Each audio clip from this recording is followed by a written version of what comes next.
8 de la mañana con 24 minutos. Recibimos con mucho gusto al actuario saltillense Francisco Miguel Aguirre Villarreal. ¿Cómo estás? Bienvenido. Bienvenido, muchas gracias por visitarnos. Bueno, él es directivo del grupo BAN, un grupo de actuarios que desde Saltillo han realizado innumerables reformas a sistemas de pensiones, tanto de los gobiernos estatales como de instituciones de salud y de múltiples universidades por toda la República. Son el grupo más experimentado en reforma de pensiones y queremos la opinión de Pancho Miguel, discúlpame por la confianza, claro. de Pancho Miguel, amigo de muchos años, sobre las iniciativas que presentó el presidente López Obrador hace algunos días en materia de reforma de pensiones. ¿Qué tan viables son? Si se pueden hacer, porque México tiene un gran pendiente, una gran reforma al sistema de pensiones, porque se está llevando una deuda interna tremenda, pero ahora, además de que no arreglan los problemas del gobierno federal, todavía tienen otra intención. ¿Cómo ves la reforma que presentó López Obrador? Mira, yo creo que antes de hablar de la reforma en particular, vale la pena platicar un poquito cómo está distribuida la seguridad social en el país. Por favor.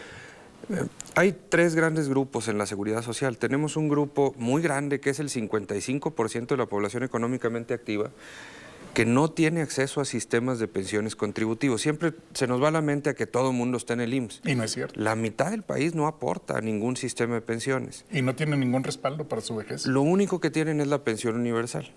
Y ese realmente es un problema social enorme, porque vamos a tener a mucha gente envejecida con muy pocos ingresos. Entonces, ese problema social hay que atacarlo. Y luego tenemos otro grupo grandote, que es la gente afiliada al IMSS o a los sistemas de pensiones de cuenta individual con aportación poquita, donde la pensión va a ser muy chiquita. Por ejemplo, el IMSS, los de que entramos después del 97 al IMSS o los que entraron al ISSSTE después de 2007. Ahí las pensiones que se van a dar a los 65 años van a representar más o menos el 30-40% del último sueldo. Y si el sueldo es malo, pues... Entonces, si tienes un sueldo de 10,000 pesos, tu pensión va a ser de 4,000. Entonces, ese es otro problema social gravísimo y estamos hablando del 30-33% de la población económicamente activa. Entonces, tienes un 55 que no tiene nada más que la pensión universal y un 33 que sí tienen, pero sus pensiones van a ser muy chiquitas. Son muy cortas. Entonces, tenemos el 88% de la población en problema social. Y luego tenemos un 12% que es todas las personas que están amparadas por sistemas de pensiones de servidores públicos y universitarios, donde ahí es al revés, se les da el 100% del sueldo, con edades muy bajas, etcétera. Entonces ahí tenemos un problema financiero muy grave. Entonces, sí es importante hacer esta distinción porque traemos este problema social que hay que atacarlo, porque no queremos gente adulta sin ingresos. Y tenemos un problema financiero que también hay que atacarlo y hay que hacer las reformas para que esa gente no se jubile con pensiones muy altas y entonces hacer esa distribución de la seguridad social para que sea equitativa. Creo que ese es el primer punto importante. Ahora, en ese sentido, hicimos un estudio en el grupo BAN para ver el costo que implicaba todas estas reformas, tanto la pensión universal como esta iniciativa que están mandando. Y sí vale la pena decir qué es lo que está atacando. Por eso quería hacer este contexto. ¿Qué es lo que está atacando esta iniciativa? ¿Qué es lo que está atacando la pensión universal? La pensión universal, aunque se aplica para todos, es decir, para el 100% de la población adulto mayor a 65 años, realmente está tratando de cubrir a los que no tienen acceso a un sistema de pensiones. Y eso nos parece a nosotros que desde el punto de vista social está bien. Eso está bien, eso es una decisión muy humana. Es una decisión muy humana. Ahorita hablamos del tema macroeconómico, que eso no nos compete a nosotros. Pero ahora, es viable, es la pregunta, ¿no? Ahorita quiero hacer un comentario al respecto de eso. Entonces, esa es la pensión universal. Ahora, esta iniciativa que va, ¿qué es lo que va a atacar? Va a atacar al IMSS y al ISSSTE, a los de cuentas individuales cuyas pensiones van a ser muy chiquitas. Entonces, lo que está tratando de hacer la iniciativa, ahora sí voy a explicar esa iniciativa, la iniciativa lo que dice es, este fondo te va a pagar hasta el 100% de tu sueldo o 16,700 pesos, lo que sea menor. Para poner un ejemplo, si yo gano 13,000 pesos y mi pensión en el IMSS me va a dar 8,000, este fondo me pone los otros 5. Pero si yo gano 18 y mi pensión va a ser de 12, el fondo solo me cubre hasta 16,700. Así es como está estructurado. Entonces, ese fondo, este programa, lo que quiere hacer es atacar el problema social que está generando las pensiones del IMSS de después del 97 y del ISSSTE de después de 2007. Eso es lo que está haciendo. Entonces, ahora el tema es, ahora sí, hablando de la pensión universal. La pensión universal, hoy ya gastamos 400,000 millones de pesos en pagarle esos 3,000 pesos mensuales a todos los adultos mayores. Anuales. 400,000 millones Nomás de para pesos. ponerlo en contexto, son 4 AIFAs al año. 4 aeropuertos. 4 aeropuertos, nada más para pagarle a esa gente. Y el problema es que hoy, hablando de la pensión universal, tienes alrededor de, cerrando números, 11 millones de mexicanos arriba de 65 años. Pero dentro de 30 años vamos a tener 25 millones y nos vamos a quedar con estos 3,000 pesos actualizados a futuro. Entonces vamos a llegar... ¿Y si bajan la edad a 60? Aparte, si bajan la edad a 60, a esos 400,000 millones, en el estudio que hicimos ahí viene presentado, es sumarle otros 200,000 millones de pesos anuales. ¿Con qué? ¿De dónde lo vamos Ese a es el sacar? tema. A ver, la realidad es que nosotros nuestra intención no es opinar al respecto de esto. Nuestra intención es, a ver, los tomadores de decisiones aquí tienen está la información y con eso tomen la decisión. Y ya los que tomen las decisiones tendrán que tomar las decisiones macroeconómicas, pero queremos que tengan la información. El tema es que hoy cuesta 400, si bajamos a 60 la pensión universal, entonces va a subir a 600,000 millones. Y dentro de 30 años que sean 25 millones de mexicanos, estamos hablando de 1 billón de pesos, 10 aeropuertos al año, nada más la pensión universal. Nada más la pensión universal. Ahora, si nos volteamos a ver esta iniciativa, como ya dijimos, la idea es pagar estas pensiones, tratar de complementar las pensiones. Y hay dos formas de financiar esto. Uno es pagarlo conforme se vayan requiriendo las pensiones, es decir, pues tú, oye, se me jubilaron 10, pues le pago esos 10. O 10,000 o 10 millones o los que sean, les pago esos 10. Y otra es ir aportándole un fondo para crear un fondo y con eso ir pagando en el futuro. El tema es que, si lo ponemos desde un punto de vista lógico un poquito, pues esto solo aplica para la gente del IMSS que entró después del 97 y para la gente del ISSSTE que entró después de 2007. Entonces, apenas se van a empezar a jubilar los primeros. Sí, los del 97. Exacto. Al principio va a ser muy barato porque muy poquitos se van a jubilar. Entonces, al principio empieza a ser muy barato. Y conforme se vaya corriendo el tiempo y se vaya jubilando más gente, esto va a ir creciendo. Y va a llegar a 1 billón de pesos en 50 años. Que prácticamente estaría el gobierno federal nada más trabajando para eso, olvidándose de los demás programas y de las demás acciones. Exactamente. Mira, si lo vemos así, creo que esto es importante.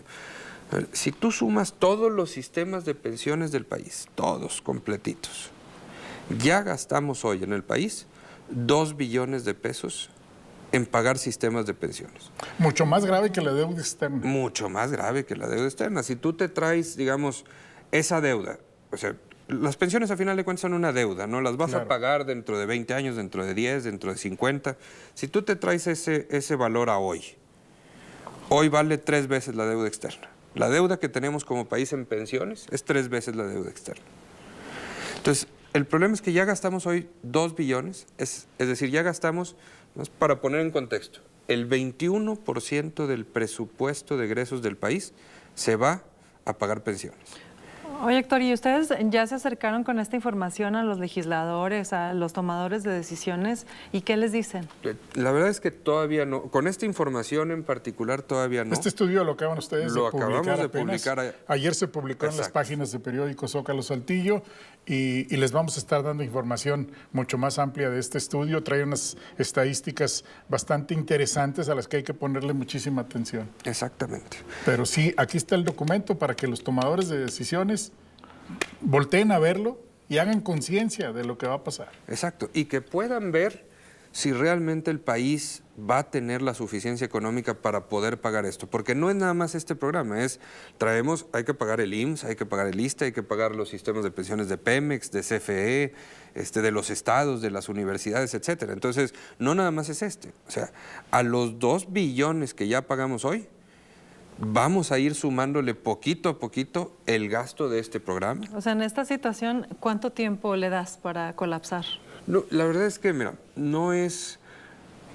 Yo creo que esa es decisión de los tomadores de decisiones y no es, en los sistemas de pensiones, no es que colapse completo, sino en el país hay alrededor de 1,000 sistemas de pensiones que se soportan con dinero público. Obviamente los que siempre conocemos, el IMSS, el ISSSTE, Pemex, etcétera, pero cada estado tiene su propio sistema, cada universidad, cada municipio, casi todos tienen su propio sistema y van tronando cada uno en diferentes tiempos. Uno quiebra este año, otro dentro de 5 años, otro dentro de 2. Entonces, y hay gente que se puede quedar desprotegida o que se está quedando desprotegida. Entonces, todo por no tomar decisiones a tiempo y no ponerle la suficiente importancia a este tema. Exacto. Y si ahorita vemos la propuesta del presidente, al principio cuesta poco, pero después va a costar mucho. Entonces, esa es la parte que normalmente se ve cuando se toman las decisiones, pues el presupuesto de 1 año o el presupuesto de 3, 4 años o de 6 años. Y con este trabajo lo que queremos hacer es decirles, bueno, vean también los próximos 50 años qué va a pasar para que puedan decidir si lo vamos a poder pagar o no. Pues ese es el objetivo. Ojalá haya conciencia en nuestras autoridades que tengan esa visión, pero como no se les va a presentar en su sexenio, pues ahí deja que lo arreglen los que siguen y así lo vamos posponiendo. Se va eternizando, ¿no? Entonces sí. Oye, hay un par de preguntas por acá de nuestros televidentes. Dicen, a ver si nos puedes ayudar, Francisco. Dice, buenos días, una pregunta. Si yo empecé a cotizar después del 97, ¿tengo derecho a pensión? Sí, sí tienen derecho. Si están en el IMSS, tienen derecho al sistema de Afores. Y si esta propuesta se aprueba, van a tener derecho también. En este momento tienen un derecho a una pensión muy chiquita. Exacto. Y los muchachos tendrían que estar ahorrando la mitad de su sueldo si quieren tener un retiro digno. Exactamente. Tremendo. Otra pregunta dice, yo estoy jubilado, cumplo los 52 años en abril, primero Dios. Si no aporto ya con el IMSS, ¿tengo que esperar a que cumpla los 60 años para solicitar mi pensión? Sí. Bueno, y otra más dice en Afores... Sí había diferencia, fallecían los asegurados que cobraban pensión y el gobierno se quedaba con lo que le daban las Afores. ¿Esto ocurre? No, la realidad es que es un sistema donde tú le aportas, en las cuentas individuales como funciona es tú le aportas una cuenta que es tuya y tu patrón le aporta una cuenta que es tuya y cuando llegas a jubilarte, la Afore me dice, mira, te juntaste tanto dinero. Y yo agarro ese dinero y me volteo con una aseguradora y le digo, traigo esta cantidad que me alcanza y la aseguradora lo que hace es repartir ese dinero entre tu esperanza de vida. Entonces, voy a poner un ejemplo, si tienes 65 y la esperanza de vida, es un ejemplo, no son números 75, reales, pero 80. Vamos a suponer que sea 85. Bueno, pues te voy a pagar durante 20 años. Pero ¿cómo? Y si duro 25, ¿cómo le hago?